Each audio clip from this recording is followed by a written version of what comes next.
भारत का गौरवशाली स्वतंत्रता संग्राम आधुनिक दुनिया के अब तक के सबसे महान संघर्षों में से एक है।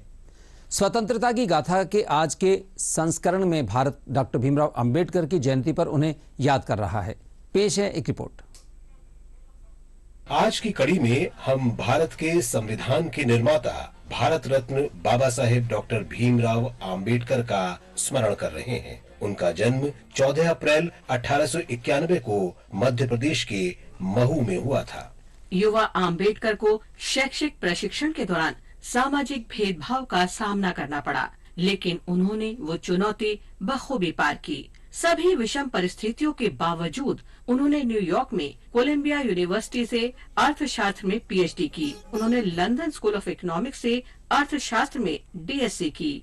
स्वयं जातिगत भेदभाव का शिकार होने के कारण उन्होंने इस भेदभाव को समाप्त करने का प्रण लिया। कोल्हापुर के महाराजा की सहायता से बाबा साहेब ने साप्ताहिक मूकनायक शुरू किया, जिसमें हिंदुओं की रूढ़िवादी आस्थाओं की आलोचना की जाती थी। उन्होंने पिछड़े वर्गों को शिक्षा उपलब्ध कराने और सामाजिक आर्थिक सुधार के लिए बहिष्कृत हितकारिणी सभा की स्थापना भी की।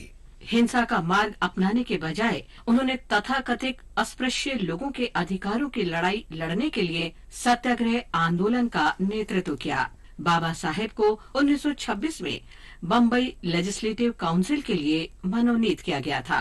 1934 में पूना समझौते में बाबा साहेब गांधी जी के साथ इस बात पर सहमत हुए कि अलग निर्वाचक मंडल के बजाय विधानसभाओं और सेंट्रल काउंसिल में वंचित वर्ग के लिए सीट आरक्षित की जाए। 1935 में उन्हें सरकारी विधि महाविद्यालय का प्राचार्य नियुक्त किया गया। इसके अगले वर्ष बाबा साहेब ने स्वतंत्र लेबर पार्टी की स्थापना की, जिसने 1937 में बम्बई चुनावों में 14 सीट जीती।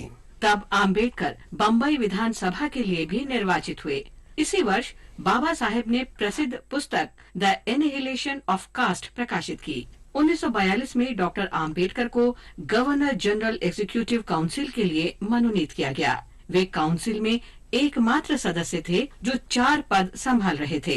1946 में बाबा साहेब संविधान सभा के सदस्य बने। भारत के संविधान की मसौदा समिति के अध्यक्ष के रूप में अंबेडकर का लक्ष्य देश में किसी भी तरह के भेदभाव से मुक्त सामाजिक क्रांति लाना था।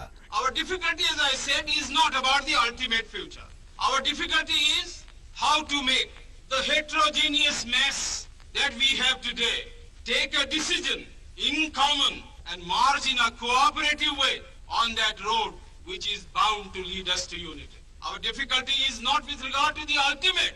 Our difficulty is with regard to the beginning. Bharat का संविधान नागरिकों को धर्म की स्वतंत्रता उपलब्ध कराता है, महिलाओं के अधिकारों की वकालत करता है, अस्पृश्यता को समाप्त करता है और समाज के वर्गों के बीच अंतर दूर करता है। स्वतंत्रता के बाद 1949 में देश की अंतरिम सरकार में डॉक्टर अंबेडकर को भारत का प्रथम विधि मंत्री नियुक्त किया गया, लेकिन हिंदू कोड बिल के मुद्दे पर 1951 में उन्होंने त्यागपत्र दे दिया। डॉक्टर अंबेडकर ने भारत के वित्त आयोग की स्थापना में भी सहायता की और उनकी नीतियों के कारण ही राष्ट्र ने आर्थिक और सामाजिक रूप से प्रगति की। उन्हें मरणोपरांत 1990 में भारत रत्न से सम्मानित किया गया। महान राष्ट्रवादी समाज सुधारक को हमारा नमन।